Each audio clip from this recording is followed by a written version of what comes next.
This week in the news, the congressional wing of the cult of Trump have officially drank the Kool-Aid.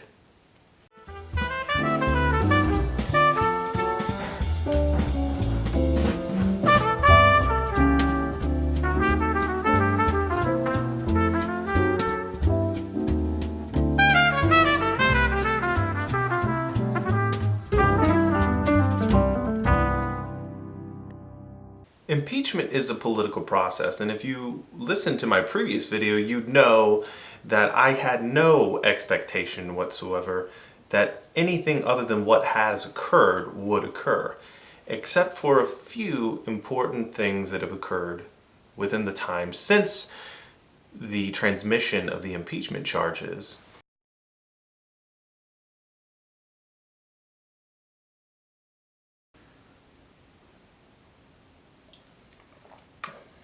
What the president accomplished with his band of merry men was far greater than a political victory, which you'll likely see a little bit more of as we move into this week, with the State of the Union happening just in a few days. No, this is far more than that. What the president managed to accomplish was a coup d'etat on the most fundamental power of Congress. And what's happened? Well, we know that the OMB report came out detailing exactly what happened and giving us a clear perception of when the hold was issued. We know that the Office of Legal Counsel came out and stated that the hold was illegal. And we know that John Bolton has come out and said that he's willing to testify in the Senate trial about the quid pro quo.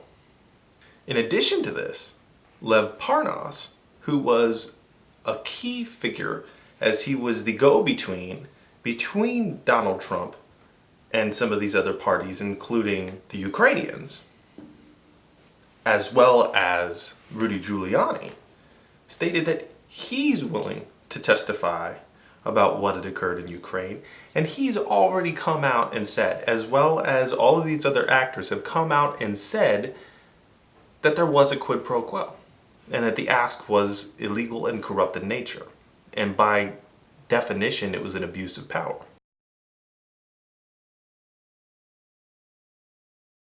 So we know that that happened.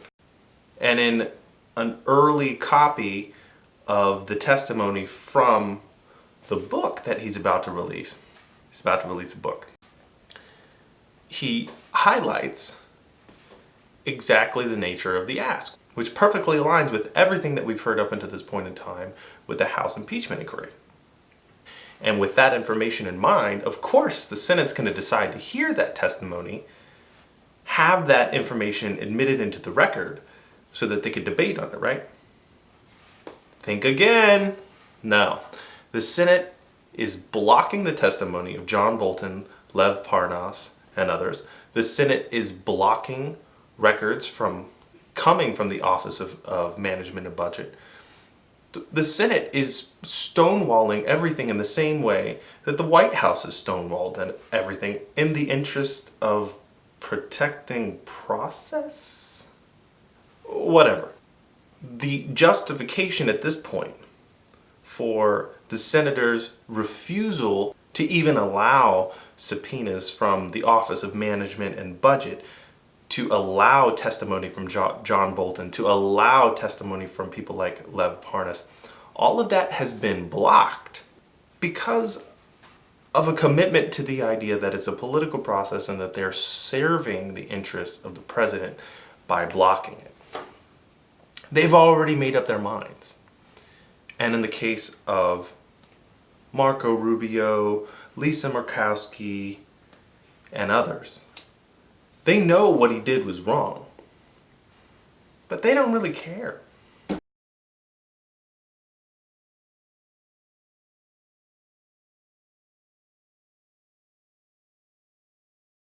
Marco Rubio stated as much. Marco Rubio said that the offense was not only inappropriate, but it was perhaps impeachable.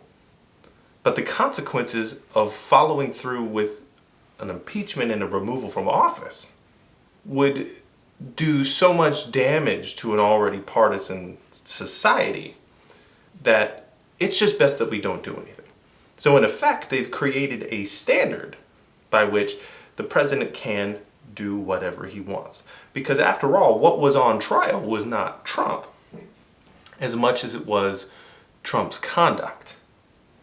What the Senate is communicating by saying that the president is getting a pass on this, knowing full well the nature of the actions that he has engaged in, is that he has a hall pass, and any future president has a hall pass, and we are going to be engaging in serial dictatorships election after election after election from here on out, because the defense made in the Senate trial by Alan Dershowitz, for example, suggests exactly that. That any action, even one as corrupt as this, done for the president's own personal interests with an upcoming election, targeting his political adversary, if he in his mind deems that it is in the public interest for him to do what he did, you cannot impeach a president for that. These are the words of the attorney making the case for the constitutional basis for what he did. He was defending the president by saying he's the president, and essentially Article 2 says he could do whatever he wants.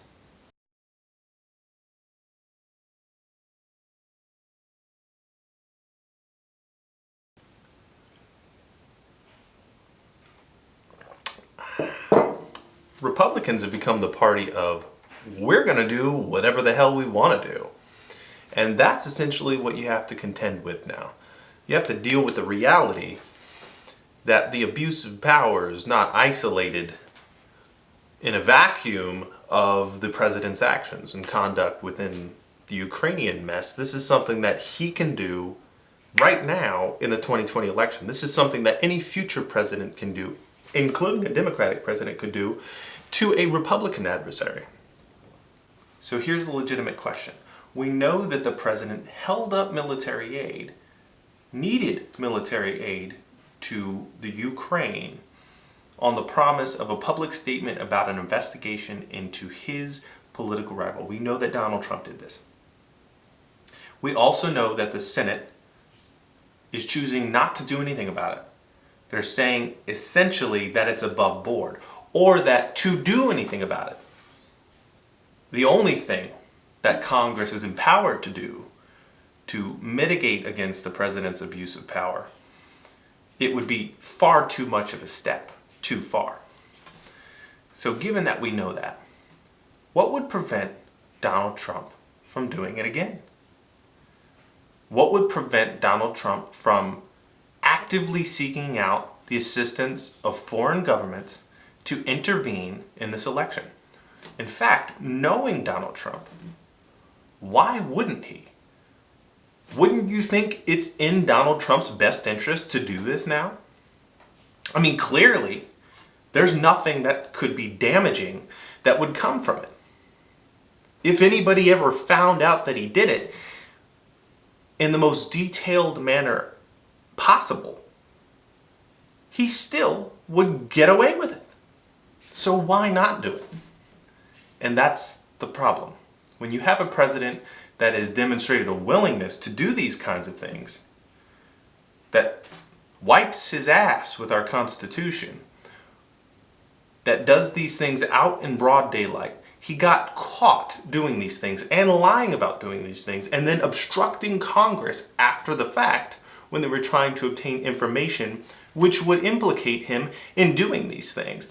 Given that he's not going to face any consequences for that, why wouldn't he do it again and again and again? The answer is very simple. He will. Expect it. Good luck.